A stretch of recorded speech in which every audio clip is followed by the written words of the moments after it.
But hello, if anybody's there yet. Good morning, good afternoon. It's 1. I'm saying good morning, but it's afternoon.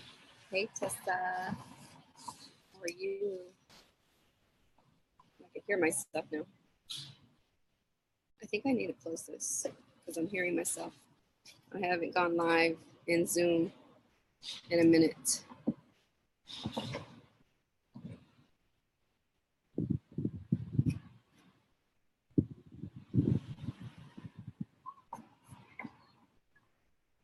Well, you know what? I'm going to do volume. That's what I'm going to do. So I don't overcomplicate it. Hi, Dulce. How are you? Hi, Lynette. Good morning. Good afternoon. I keep saying good morning. I'm feeling like it's morning. You know, the day after Christmas, I'm so tired. I did cooking and had the whole family over at my house yesterday. It was so busy and crazy. And I really didn't want to get up and do anything, but my beautiful son wanted to get up this morning and go shopping at the mall with his friends. So I am sitting outside the mall waiting for him. Hi, Vicki. Good afternoon. Let me stop saying good morning. So I'm outside of the mall waiting for my son to have his fun with his friends and spend his Christmas money already. You know, those preteens cannot wait. Let's see. I'm trying to see everybody who's joining me. I see Angel, Vicky, Lynette, Tessa, Dulce. Thank you guys for joining me. Say hi. Let me know you're here. I'm on mall duty. Yes, Tessa, mall duty. You know how we roll. I don't play. I'm not about to drop my son off. He's not even 13 yet. And I mean, I'm barely letting him I just barely cut the umbilical cord. So I need to stay outside the mall. But I don't want to fight with him about him hanging out with his friends. So you know how that is. Hi, Joanna. I'm going to wait for a few more people to get on that have said they wanted to get on, and then I'll get started. Say hi to me if you're still here. Some of the good stuff is not going to come until the end of the live, but I wanted to make sure that I don't hold you guys here forever. Thank you for showing interest and coming on my page and supporting, hopefully, and listening to my story that I want to share today. So, Joanna, oh my God, I've been so excited to see your live. Thank you, Joanna. I appreciate it. I haven't been on live for a minute. That's another reason why I'm coming on here to talk to you guys, to talk about why. That's one of the reasons. And I miss coming on live and engaging with my friends and my clients and everybody in my life on Facebook. You know, I'm looking on my video while I'm talking to you guys, and I need to stop eating. That's all I gotta say.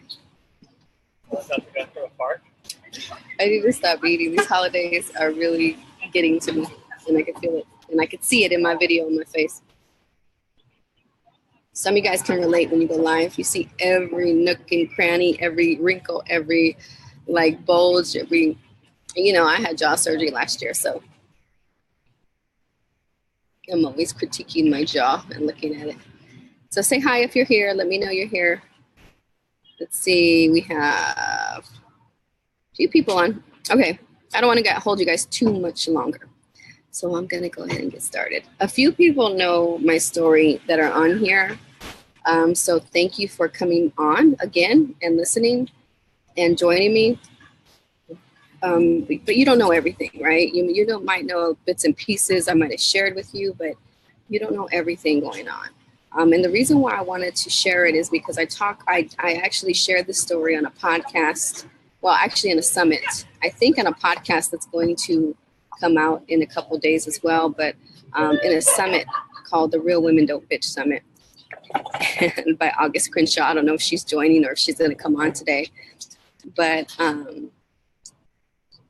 she interviewed me and I shared my story, and it was only for the people that registered for the summit that were able to hear it.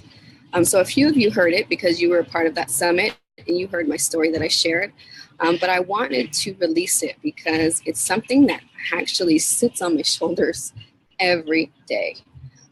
2017 has been a wonderful year for me, excellent year. And, it was, I was 39, I was 39, about to turn 40 in August. And I told myself that I was either going to, run for office, run for political office, or get ready to run for office, or I was going to start developing my business and my ideas and vision and all the different things that I wanted to do. I was going to put them into action and stop sitting on them and stop waiting for other people to give me opportunity, or waiting for the next best job, or waiting until somebody saw all my talents and wonderfulness and say, hey, Chandra, come join our team. I was going to stop doing that.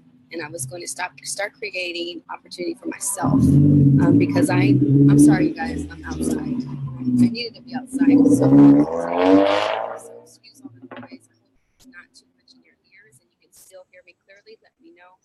But it is pretty loud. A loud car just passed by. I'm trying to isolate myself a little bit.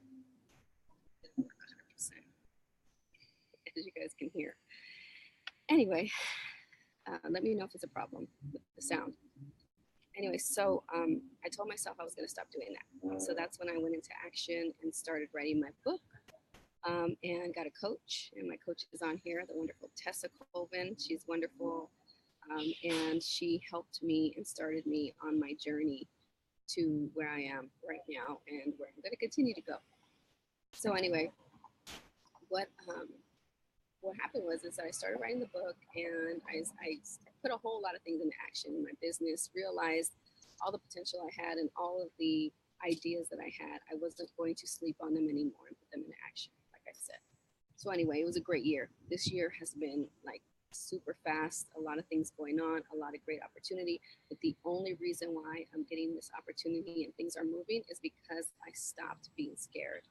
I stopped waiting for other people to give me opportunity and validation, and stopped caring about what people thought about me, and just moved forward on my vision and ideas. If I screwed up, if I messed up, then that's what I did, and it's okay. It's okay for us to screw up. It's okay if we have a stupid idea. It's okay if we go on live, say something stupid. Who cares, right? It's about taking risks and taking action, and that's all I'm about, and that's all I'm going to be about in 2018. So anyway, 2018 has been a great year for me in that aspect, about growing and building and figuring myself out. But also it made me realize, with all that great success and all the great things happening for me in 2017, I still had this thing in my heart, in my gut, my stomach, and my shoulders that I've been dealing with. And it's been hard, because it gives me, it puts me in situations where, sometimes I'm super high and I'm really, really like, go, go, go, go, go. And then there's times when I'm low and I'm like, I can't even function. Like, it's hard for me to function, but I'm still motivated. Like, I still function. It's hard for me to function, but I still function, because that reason is sitting inside of me, making me function. It's making me move. It's giving me the drive to keep going. So the reason why I'm going to share this with you guys today is because although we have challenges and we have some setbacks in our lives, and we have some really hard situations going on, and we always give ourselves that excuse. We always give ourselves that excuse to not take action on something, because we're like, oh, I'm just going to wait. I'm just going to wait until this is over with, and then I'm going to move. Or I'm going to wait till next year, because then I'll be done with this. Or I'm going to wait until my son graduates high school. Or I'm going to wait until this, wait until that. We always wait because we feel that we should. And I'm telling you, you shouldn't. If you have an idea, if you have a gut feeling, if you have a vision, you have goals, you need to move forward on them, take action. Just start something, start somewhere. You don't have to go full force 100%, but start somewhere. I'm seeing a few other people join. Hi, Rebecca. Oh, I never see you, Rebecca. Now you want to come join, Rebecca. I'm going to get you when I see you, Rebecca. I am going to get you. I'm going to get you. I know you secretly watch me. I could joke with Rebecca like that. I'm gonna get you, Rebecca, when I see you. Anyway, I miss you. So let me go back. Okay. So 2014. Okay. We're going into 2018, so almost 4 years ago, because it was about February 2014. I was a newly appointed commissioner on the Commission on the Status of Women, and we were in our retreat. We were in our yearly retreat, and I was very excited. I'm a new commissioner. I'm gonna, of course, want to change some things within the county when it came to women and girls. And I was in the retreat, and I got a phone call. And I go outside, take the phone call, and it's my daughter's father. And my daughter's father says, "Our daughter is in jail." And, just to rewind even further back, is my daughter decided to go live with her dad about before in 2014. So like 2 years before that, she was a sophomore in high school, and she decided to go move with him because mom's rules were too much, right? I was on her. I was on her friends. I was on what she was doing. I was just like I am here with my son. I was that type of mom. I was just into everything she was doing and trying to be involved and trying to keep her on the right track. So her dad lived in Atlanta, her dad's family, all her cousins and everybody and that I'm close to. And she wanted to go live with them. And she had went to visit them every summer on Christmas vacation. So she had a really close relationship. It's not like she was going into a stranger's life or a stranger's world. So she went to go stay with them. And as she was staying, she was there. She'd come visit with us in the summertime. So anyway, we're on the phone. So you guys now know the backstory. She's living with her dad and now down in Atlanta. She's probably been there with them for about a year and a half by the time I got that phone call, or even maybe a little bit longer. When I got that phone call, "Hi, August, how are you?" And so when he said that, I was like, okay, maybe, it's just for something little. I'm not going to worry about it too much. I said, "Call me, let me know what's going on." I was worried, but I wasn't that worried because I didn't think it was going to be that big deal. I thought maybe, nowadays, almost every teenager is experimenting with marijuana or something. So I thought maybe it was for something like that. So I wasn't going to, flip out. But I was nervous. I just had, I went back into the retreat and hung out for a little while. Then I had to leave because my mind was too occupied thinking about what was going on. So anyway, he came back home and then he called me. I called him later and talked to him. And he told me, that it's actually deeper than what I thought. It was more serious than what I thought. And when he told me, it was hard because I knew that from that moment I was going to have to embark on a long journey and a long battle to help her, to figure out what I was going to do. So what happened was that she was in a car with some of her friends. They weren't actually really her friends. There were some people that lived in the apartment complex where she lived, and she got in the car with them to go to the store.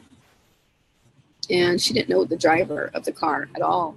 And the girls that she was with lived in the apartment complex with her. And they said, "Come on, Lonnie, come with us to the store." She jumped in the car and went to the store. And there was some guy driving. He was an older male. He was probably in his early 30s. And they were all in their 18, 19.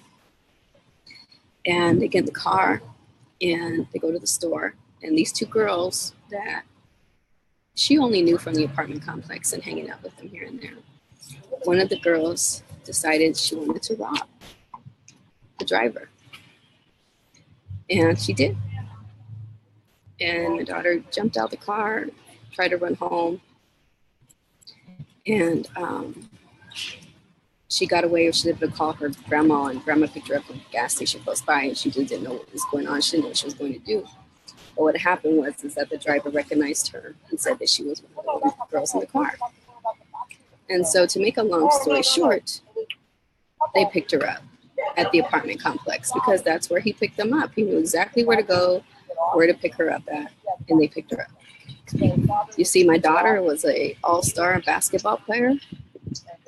She played varsity. Sorry, guys. I'm sorry. Every time I talk about this, it's hard for me to let it out. She was an all-star basketball player, played varsity her freshman year, and an all-star soccer player. And so for something like this to happen was nothing that I ever expected at all. I never thought that I would be put in this situation with her.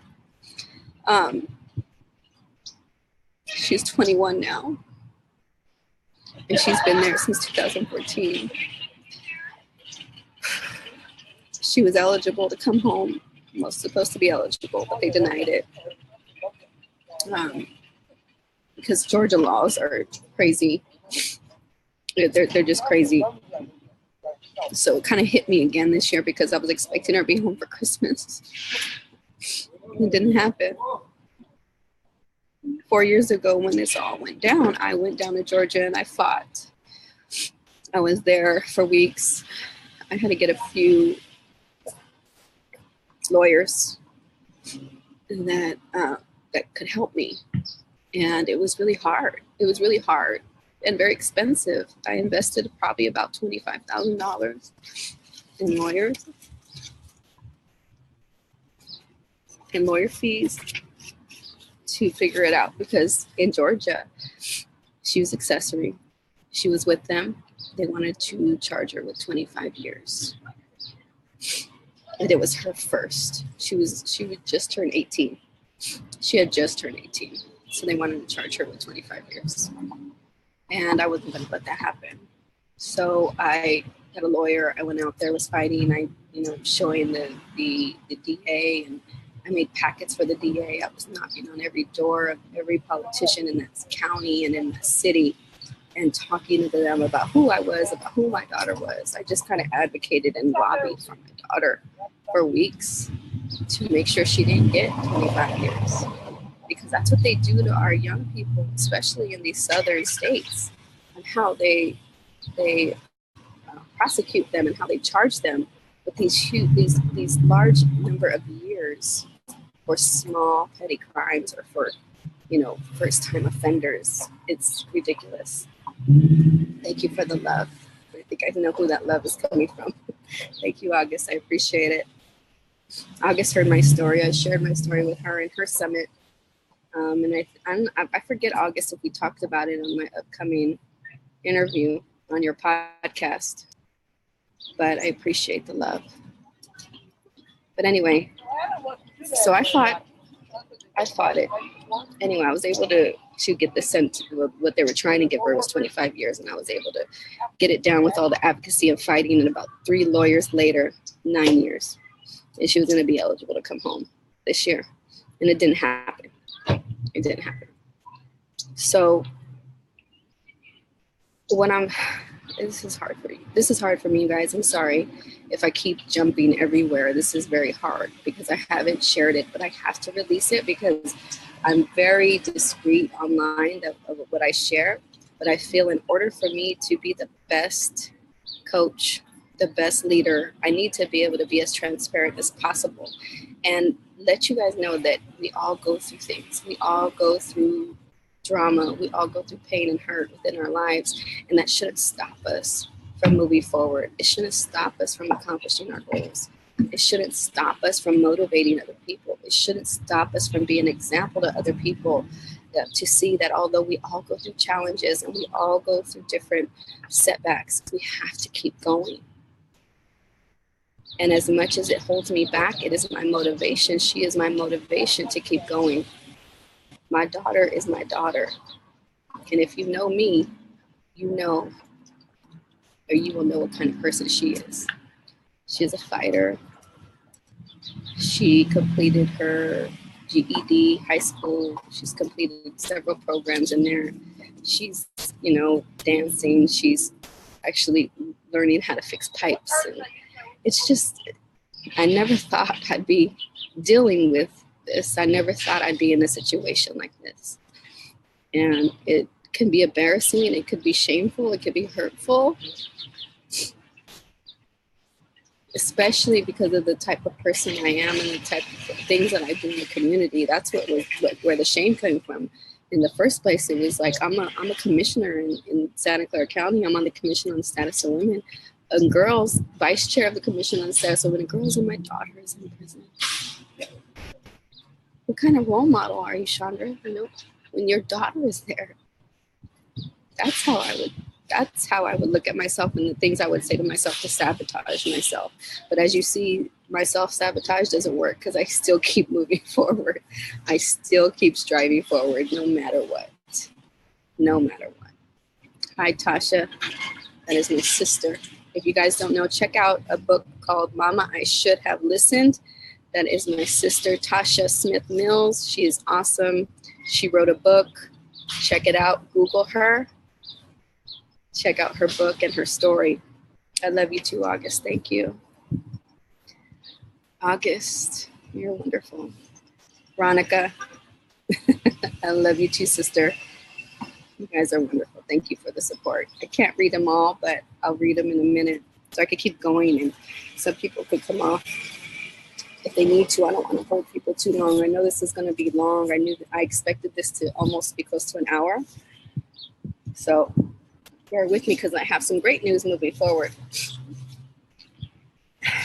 Anyway, it feels good. Actually, it feels really good to release this. So if you guys have anything you need to release, you should release it to the people you trust, whether it's your business, your group, your family, your friends. I'm choosing to release it here because I feel I need to. And I really don't care what anybody thinks. I absolutely do not care anymore about what people think about how I do things or how I move about in my business, in my goals, anything I'm doing online, with what I say, what I post. I really don't care anymore. And we must live that way, because I think that's what holds us back so much, is that we care so much about what people think. And we don't move forward because we're like, oh, what are they going to say? What are they going to do? Oh my God, they're going to think this of me. They're going to think that of me. Well, I'm over it. I'm so over it already. So anyway, that's something I deal with every day because I talk to her every day. I talk to my daughter every day, pretty much, unless she doesn't call me, and then I'm on her, asking her why she hasn't called me. And if you know anybody that has a family member, or you experienced a family member in a prison or in a state penitentiary, it's really hard. You know, like every day I'm getting the phone call and I'm getting a reminder of where she's at. She tells me the stories about what's going on inside of there, and I have to keep her motivated and I have to keep her busy. And the type of mom I am is that I'm on the phone with the warden. They know me by my name. When I call up there, they know, I'm giving them resources, I'm sending them information, I'm giving them ideas on programs to do inside of there. They probably think I'm crazy, but what else am I going to do? I need to ensure that this place is the best place for her to be right now. And what else, is hard, nowadays, and what triggers me the most is because right now, a lot of the kids that she went to school with and a lot of the young people that she grew up playing sports with, they're either graduating college or they're coming home.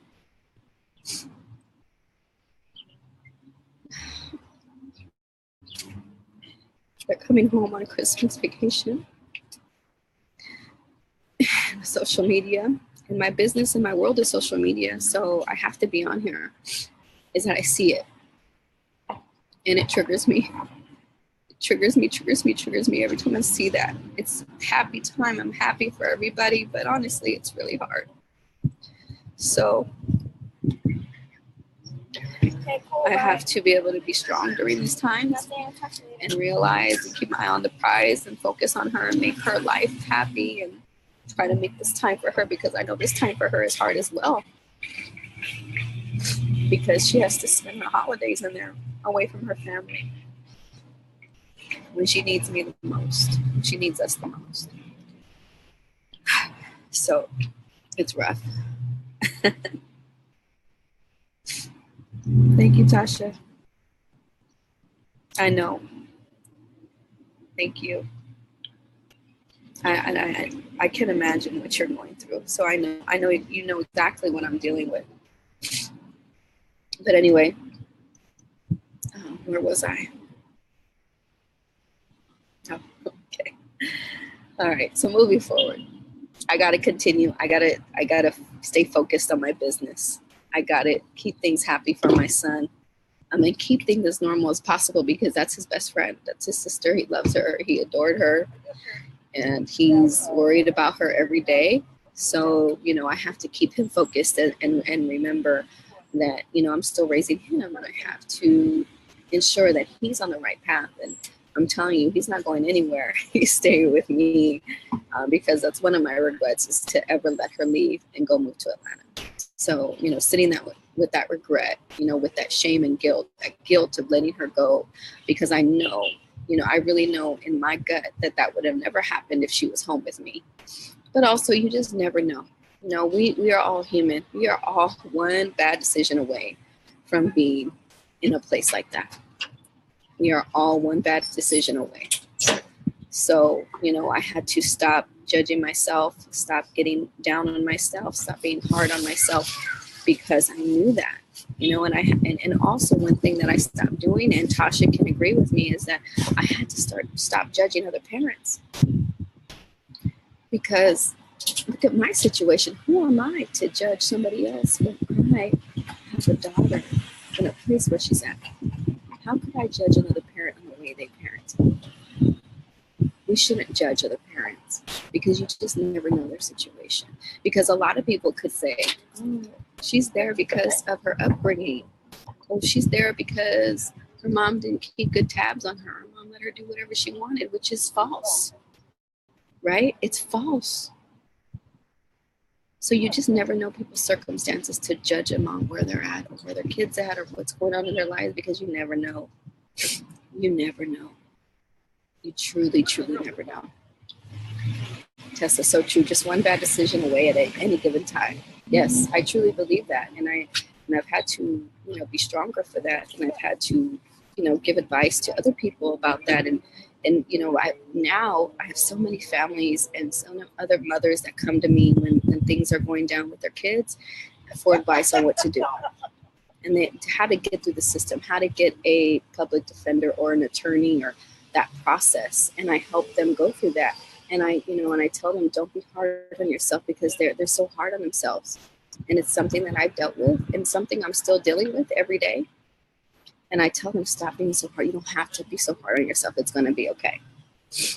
Tessa says, Chandra, you're teaching right here. This takes strength to share. Thank you. I appreciate it. And that's the only reason I'm doing it, because it's not for attention. It's definitely not for attention. This is to share that we all have something. We all have a burden. We all have something that's holding us back. And some of us will let it hold us back and not follow our dreams because we have that thing, that burden, that situation. Some of us will let that be our fuel to keep going. And I'm letting it be my fuel. Although it gets me down at times and I have my moments because I'm human, I don't let that stop me. I cannot let that stop me. I have to keep going. So anyway, I deal with that every day. She's on the phone. I try to stay strong. Holidays are super hard, are extra hard for me. I found somebody to help me and support me, which is Tasha. She helps me. I have August. I have Tessa. These are people that know my story, and I share with them what's going on, and they're able to help me get through it without judgment, because we have so many people judging us at all times. I'm seeing a lot of people join. Hello, Kareem, Elizabeth. Oh, people I don't see in a long time. Hey guys, how are you? Thank you for joining.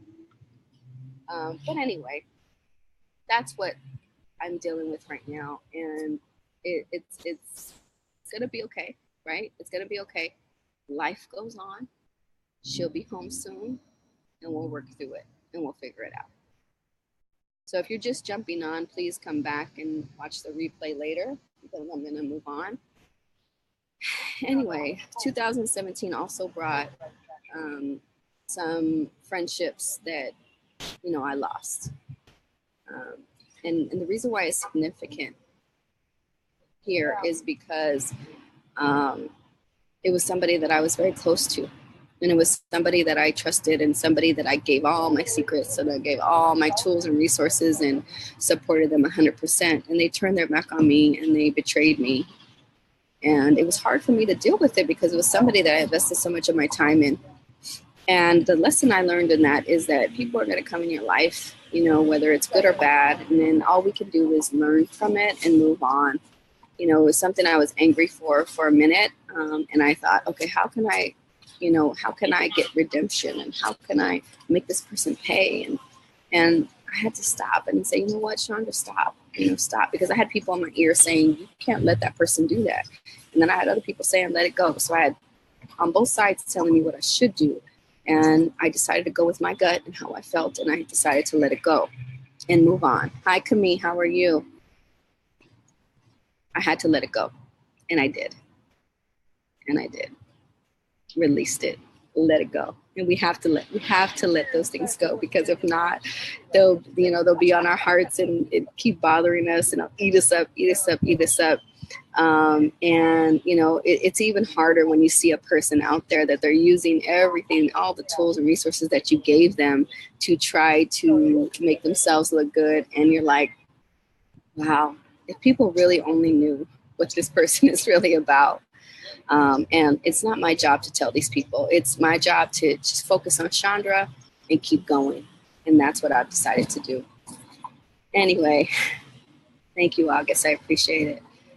This is still hard. I don't know if you guys can tell. A lot of people know me and know how I am on video. This is really hard for me to share. So thank you for bearing with me. And I keep jumping here and there. But this is really hard. And I'm a little nervous to share this information with everybody. Anybody could come on here who is a follower of mine and listen and judge. And, I'm opening myself to a whole lot of judgment, a whole lot of speculation, a whole lot of, gossip and people, having opinions. And I don't care anymore. Absolutely zero. As Stephanie said, I give 0 F's about what anybody thinks anymore, and I'm fine with it. Camille said, just think about where you are, girl. You are fantastic and wonderful. Thank you, Camille. I appreciate it. And I wouldn't be here without the support of many of you and without the people that have supported me, cheered me on, and that have been there from day one. And trust me, I notice. I see the people that are there for me. I see the people that are proud of me. I see the people that support me. And trust me, when those times come, when I have opportunity, whenever I have opportunity, the people that support me and love me are right there with me, are going to have the same opportunities as me. And I think that that's how we have to see, that we appreciate the people around us, appreciate those people that had our back, even when we weren't successful, even when things weren't going great, or when they made assumptions or judgment or seen a post and were like, oh, here goes Chandra again. They just move on and go do their own thing.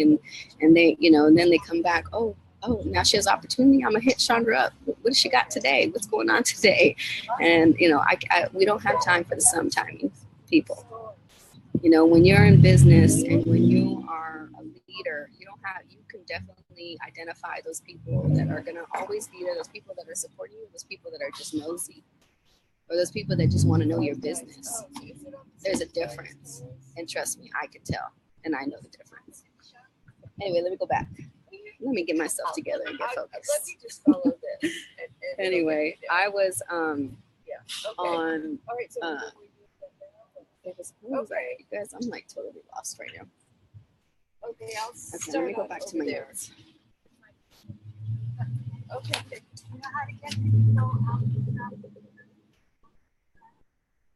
Okay. Sorry, guys. Give me a second. Okay. I want to make sure I'm touching everything.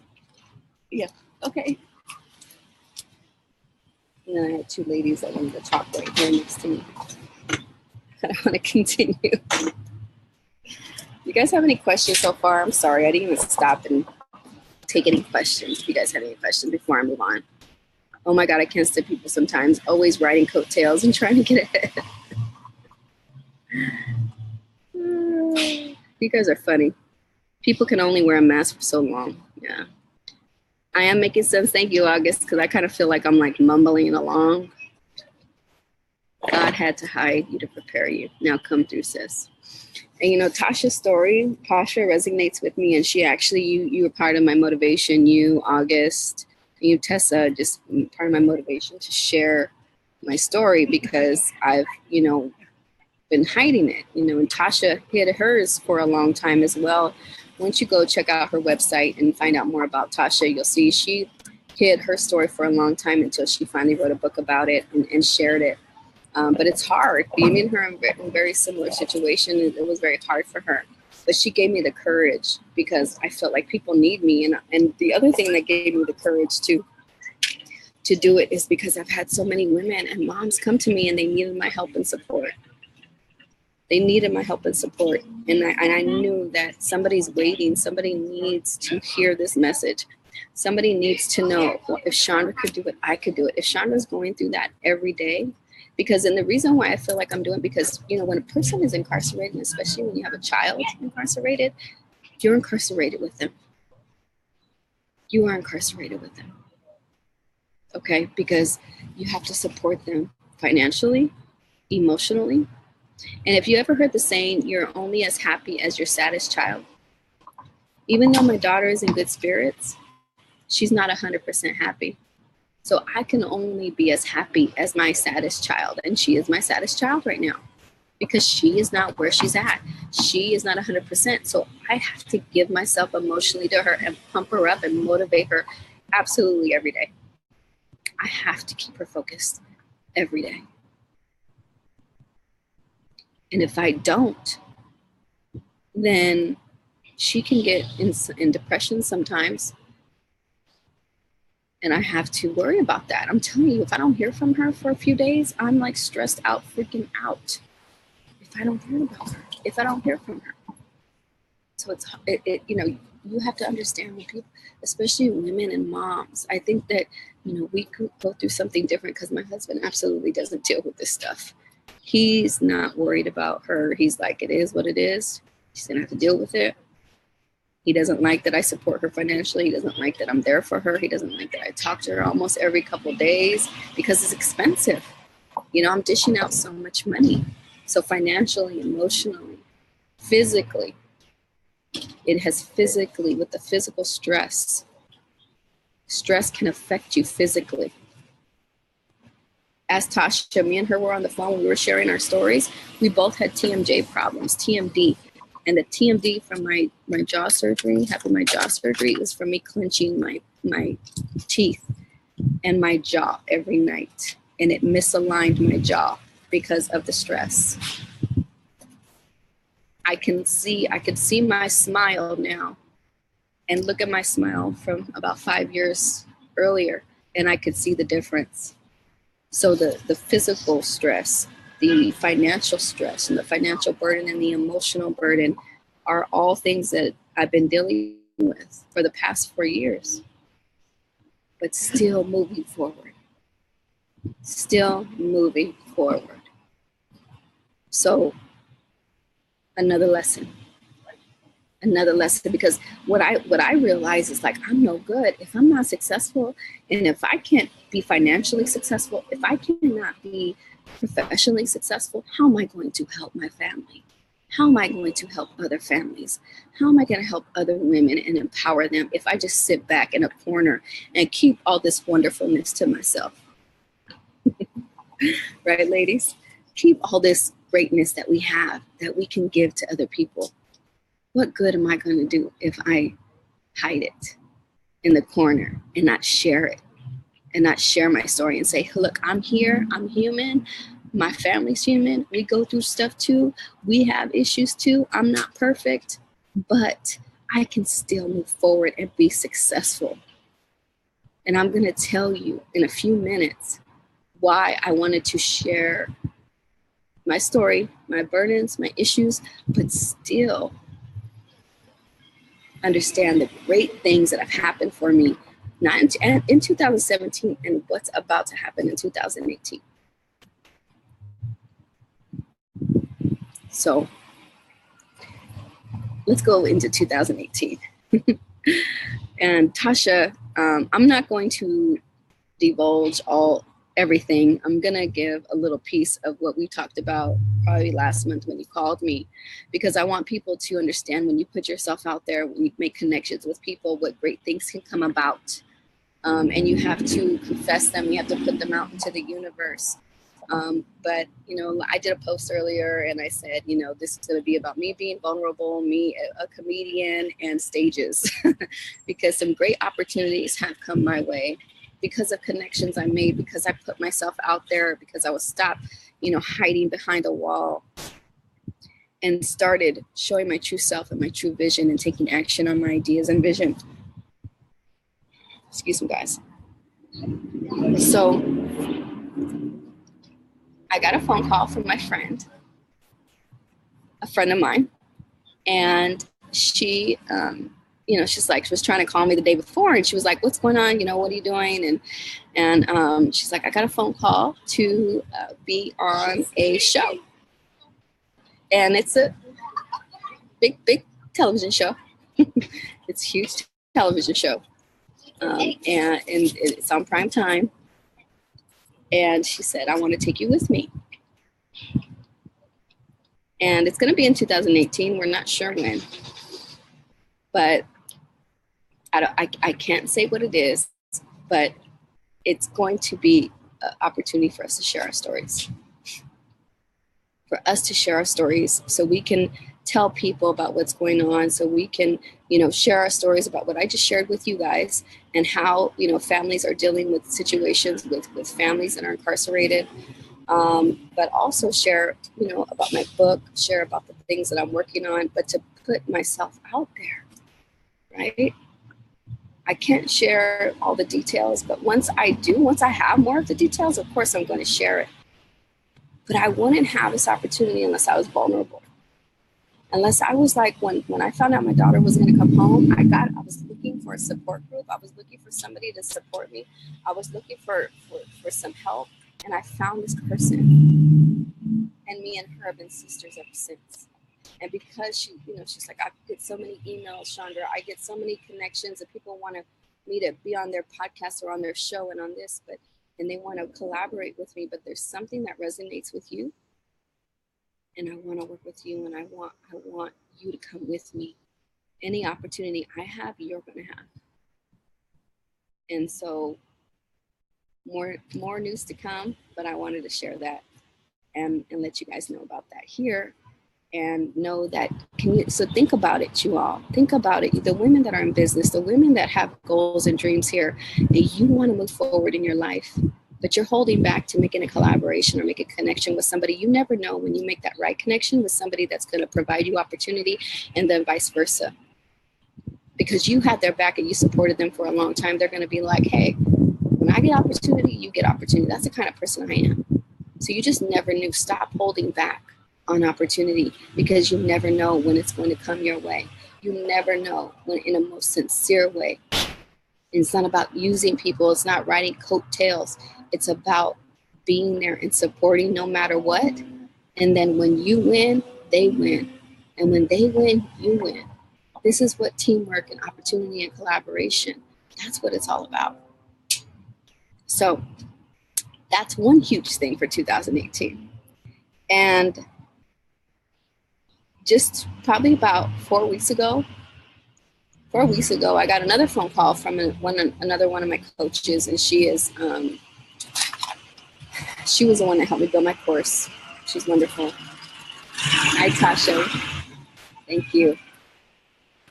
She's one of my coaches that helped me build my course. Anyway, sorry, let me rewind.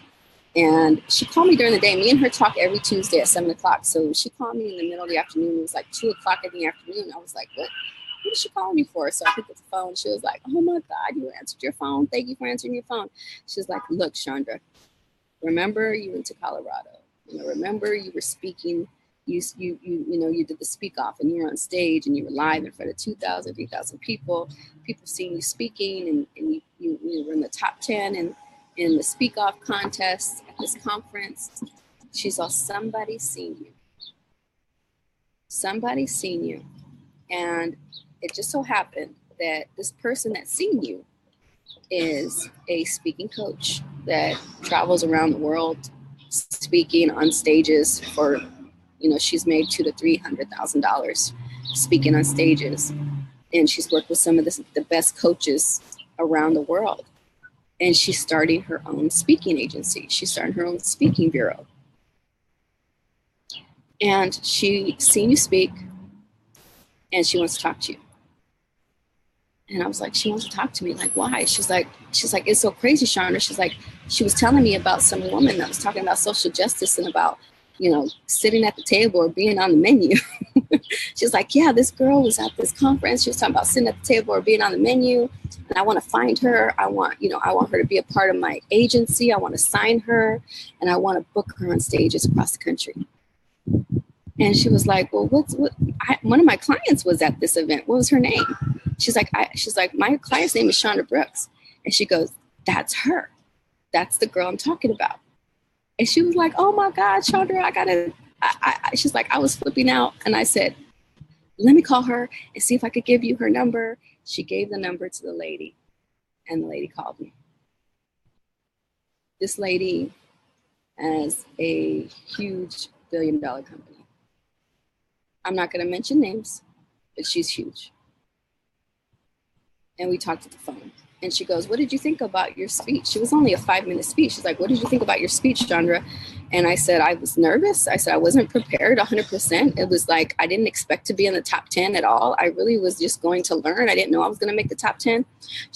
And I said, it wasn't my best for sure.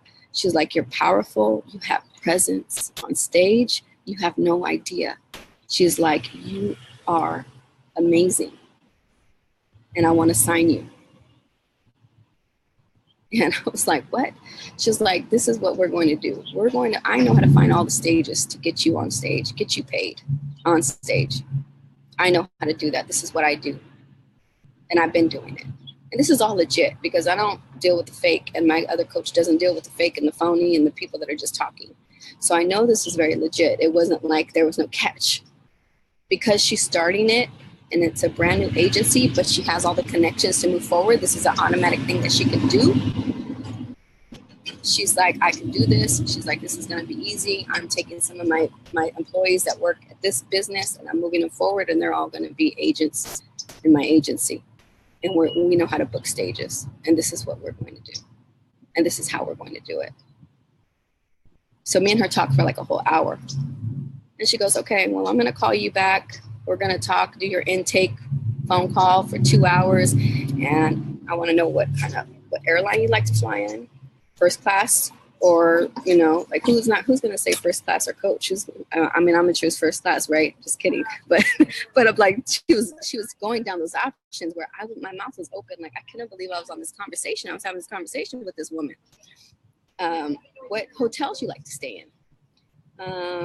What topics, you know, you're going to be speaking about, you know, that we can book you for, and all this. I'm gonna send somebody out to follow you at some of your speaking engagements to get some video reel on you speaking. All these things. Like, I'm like, is this really happening? Is this real? Like, what's really going on? But thank you, Tessa. But it was just unreal. It was just unreal. But what I'm saying is that the only reason this happened is because I took a chance on myself. I went to a conference and I entered a contest on speaking, but I was getting coached and I was getting taught at the same time. But you had the opportunity to enter into a contest. You had an opportunity to enter into a contest and compete with 40 other speakers. And I'm telling you, some of these people that I spoke about, they are motivational speakers and they speak across the country, around the world. They wanted to enter the contest because they wanted to get better. So it's 40 of them. And I made the top 10 that got to be on stage in front of hundreds and thousands of people online. I got the top 10. I didn't think I was going to make the top 10 because once I seen some of the other people practicing when we got chosen, I was like, oh, they're so much better than me. I'm like shaking. My legs are shaking. I'm nervous. My voice is cracking, all this stuff. And I didn't think that, that I would be able to, even compete with these people that do this every day, that get paid to do this. This is their life. All they do is speak across the country on stages. And I was competing against them and I got in the top 10. But if I didn't take a chance on me, if I didn't believe in myself 100% and invest in me, I wouldn't have this opportunity or be on that phone call with that lady. She would have never seen me online if I didn't take a chance on myself and stop sleeping on my gifts and my talents. So that's the great news. And I'm so excited. I can't wait for 2018 to get started. It's going to be a big year and I want everybody to join me. I can't wait. My business, when I left my job, my full-time job, because I've been building my business as I was working full-time.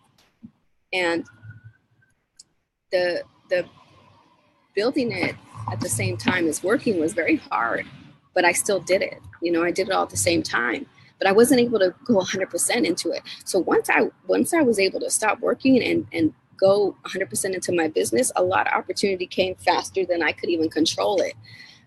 It's election season is starting, so I'm working on a few political campaigns and assisting. I'm learning as a new consultant, political consulting, so I'm working on a few political campaigns right now. And I have a few people that are interested in me, mentoring them and helping them. Also just started my new coaching program that starts in January, and I have 8 women that are registered and signed up and ready to go to work with me starting in January. So that's really exciting. And my book is doing well. Start promoting. I have a meeting next week for the school that the district that I graduated from. I have a meeting with the superintendent to get the book in all of the Eastside School District. That is my goal. As a graduate from the Eastside School District, I want my book to be in every school on the East Side, and I want to show young people that look like me that no matter what people say, you can be kicked out of 3 schools in your school district, walk across the stage pregnant, and still have a best-selling book in all the schools you were kicked out of. And I tell this to young people all the time. I was kicked out of 3 schools. It's okay. Not that it's okay to do that, but what I'm saying is that you can redeem yourself. You can redeem yourself. You don't have to be what they thought you were going to be. You don't have to be that. So I have a meeting with the superintendent next week. I got an assistant. I got a virtual assistant in Brazil. I got an assistant here in San Jose that's going to start working with me and help me. And it's exciting because I'm growing. And if I didn't stop working, I would still be in a job, a place, or looking for people to give me an opportunity, waiting for somebody to hire me or waiting for somebody to say, Chandra, you're great, before I moved on myself. And we all can do this. We all can give ourselves the opportunity and not wait for anybody else to validate us or say, now it's your turn, Chandra, you can come in now. It is your turn to be successful. Stop sleeping on yourself. Stop sleeping on your ideas and your vision and your goals and moving forward. Get somebody to help you. Get a coach to help you move forward on them. Get somebody to hold you accountable, because if you don't have that, then you're not going to move forward. Ask every woman that is successful right now how they did it. And they had somebody. Gotta go. So happy for you, Najeda. Thank you, Najeda. Thank you. Thank you. Thank you, Joanna. I'm so proud of you. I'm excited to collaborate with you in 2018. I made you cry. I'm sorry if I made you cry, but I know it's from the heart. I know you're feeling me. Thank you, everybody. I appreciate it. I see other people jumping on that normally don't watch my lives or come around. So it's interesting to see some people that are watching today. But it's good because I want people to watch no matter what, no matter you support me or you don't, or I have no idea if you watch me or you don't, you're still here and you're supporting or you're watching because you're either curious, nosy, or you support me. It's all good. I got you. Anyway, love you guys. So we're done. I think we're done. Does anybody have any questions before I move on? Because I think we're a little under 1 hour, but I'm not sure if I touched everything that I wanted to touch on. I'm going to be releasing some more webinars coming up that I'm going to provide to give tools and education on leadership, start working on my second book, and also build a few other programs for women. I'm really excited about that. Any questions? Tessa, missteps. Yes, missteps happen, but you have to keep going. Tessa says, you are right. I have a coach and peers kicking my butt. That's right. It's very important. So anyway, thank you all for joining me. I appreciate you listening and staying on for the whole time. For the people that were able to, if you were not, please go back and watch the replay and inbox me. Let me know if you have any questions or how it's going. Y'all there watching, better stop playing and connect with Chandra. She has been about it since day one. Thank you, August. Thank you, August. I can't wait to start promoting the podcast. You guys, I'll be on the episode of the Real Women Don't Bitch podcast in 2 days, right, August? Please subscribe on Apple, SoundCloud. August, put all the information for your podcast in this feed, please, and tell the people about your podcast. My interview will be premiering on Thursday, I think you said. So please connect, please subscribe to August Crenshaw's podcast, the Real Women Don't Bitch podcast, on the 28th. My episode will be live and you can listen to it and get inspired and go back to listen to all her episodes, because I think she did 90 episodes, well, 90 days of episodes. So she has jam-packed of information and tools and resources for women. But men, you can go and listen to. We don't discriminate. We love you too. It's available at 5:30 a.m. on Thursday, on the 28th. Okay. All right, y'all. You guys have a blessed day. If you're just jumping on, please go back and watch the replay. And I'll talk to you all later. Take care. Bye-bye.